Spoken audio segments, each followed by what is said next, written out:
सीता का जीव 16 स्वर्ग से नीचे उतर करके आया। वो जीव सीता को नहीं कहो, क्योंकि हाँ, तो वह आया जो प्रतीन्द्र के रूप में था। हाँ, तो वह प्रतीन्द्र है। वो प्रतीन्द्र भी बहुत बड़ा होता है, जिसका भी बहुत जल्दी मुक्ति होना है। वो आकर के संबोधित करता है। उस समय उसके संबोधन को बहुत अच्छे ढंग से रावण सुन लेता है। लक्ष्मण सुना दे, लाल आग बबूला हो जाएगा, नहीं समझे। किंतु उस इंद्र का अंदर की सीता का जीव है, लेकिन फिर भी उनकी बात पूरी सुनी। अब सीता को भी मालूम है ये वही रावण है, लेकिन द्रव्य चेंज क्षेत्र परिवर्तित हो जाता है, तो भाव में भी परिवर्तन हो जाता है। इसलिए कभी भी उन उपकरणों का उपयोग अधिक नहीं करना चाहिए। व्यापार उसका नहीं होता है, ये हम कहना चाह रहे हैं। ये समझे, धीरे धीरे व्यापार की ओर यह गाड़ियां जा रही है, वो ठीक नहीं है। हाँ, इसमें परुणामी होती है, इसमें चोरी के भाव भी आ जाते हैं, इसमें संग्रह वृत्ति भी हो जाती है, अनेक प्रकार की कालुष्य हो सकते हैं, होते हैं, पर उसका तो जिलवाने का तो कोई मोल नहीं है। कीमत नहीं कहा तो कुछ भी कीमत नहीं, कौड़ी की बराबर, ऐसा नहीं है। मोल नहीं कहा तो क्या है, अनमोल है। हाँ, इसलिए इसको सावधान सावधान, ऐसा नहीं। और आज बगल में रखते, ये कितना तन गिरता जा रहा है। पहले इसके लिए ताड़पत्री इसी का उपयोग करते थे, और आज कहीं भी रखते हैं, उसी बैग में अपना सारा सामान भी है, उसी में एक कोने में समयसार भी। ये ठीक नहीं है। उसके ऊपर अचार भी रखा जाता है, वो अभी शुद्ध होना चाहिए। आज इस ओर कोई भी सोच तक नहीं रहा है, अचार कौन से वस्त्र में है लपेटा हुआ, ये तो आप देखो। वह शास्त्र है, वह अहिंसक तत्व से बनाना होना चाहिए, लेकिन आज कोई भी नहीं। इसलिए आपको मैं ये कहना चाह रहा हूं कि जनवाणी का बहुमान, यही आदि बहुमान शब्द आया था। जनवाणी के प्रति बहुमान होना चाहिए, वह शुद्ध होना चाहिए। इसी प्रकार के जो वस्तु छूने योग्य नहीं है, तो इसमें मटन तेलों आदि का प्रयोग होता है। आप क्या समझ रहे हो? शुद्ध पहन करके आए, पानी के अलावा कुछ भी लगा देते हैं, तो हम शुद्ध नहीं मान सकते हैं। पानी साफ सुथरा हो तो उसको तो छान करके हम उपयोग में लाएं।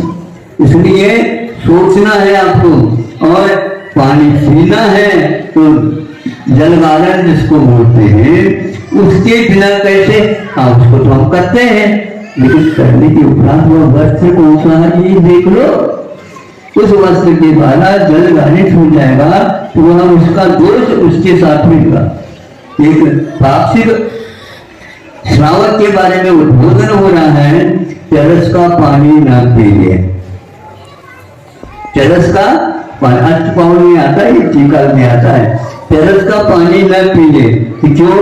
इसलिए कि वह चमड़ी की चरस रहती है, और चमड़ी की रस तो वह सूखी हुई चमड़ी है नहीं, उसमें स्पर्श भी हो गया तो उस संबंधी जीव हमेशा हमेशा तजाति निमोल प्रति समय उसमें उत्पत्ति होती रहती है। इसलिए वह जल आपके सेवन करने में नहीं आना चाहिए। इस प्रकार स्टोर करके आप आहार पानी का उपयोग करते हो, तो क्षेत्र का भी और संयोग जन्य भी दोषों से आप लोगों को दूर होना चाहिए।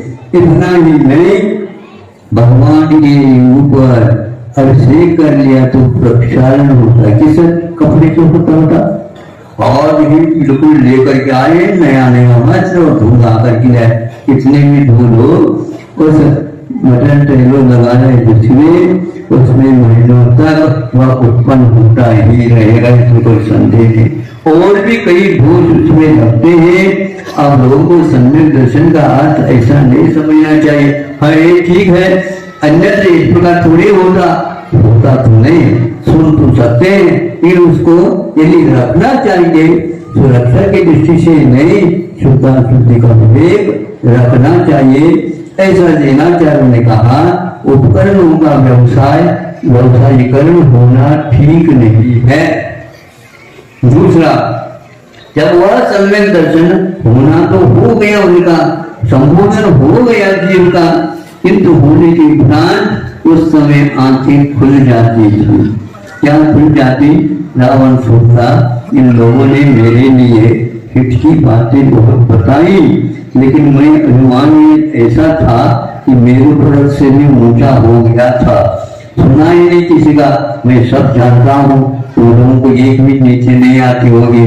मैं नीति शास्त्र का पारंगत हूँ, नीति शास्त्र लिख सकता हूँ। हाँ लिख तो सकते हैं, लेकिन नीति को आपने लख नहीं सके।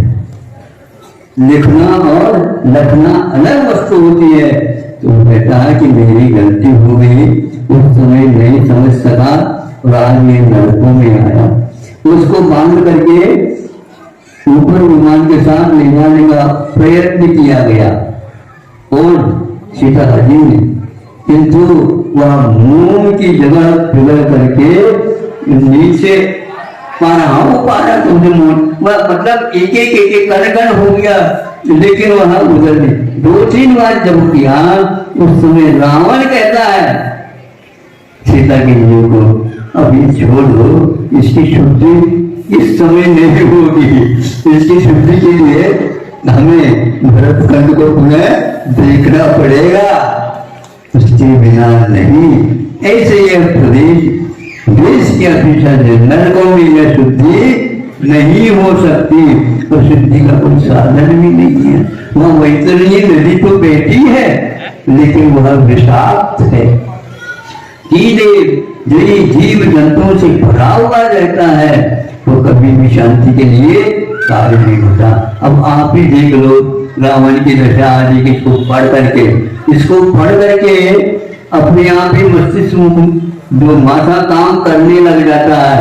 इसलिए जो व्यक्ति समान योग को निष्प्रयोजन मानता है, तो वह रावण के साथ कुछ दिन रह लेना चाहिए, ताकि उसकी बुद्धि पलट जाए। हम तो यही चाहते हैं सबकी बुद्धि पलट जाए, लेकिन समय पर ही पलटे ही महाराज निकाल बंद हो जाते हैं, तो उनका काम नहीं होता।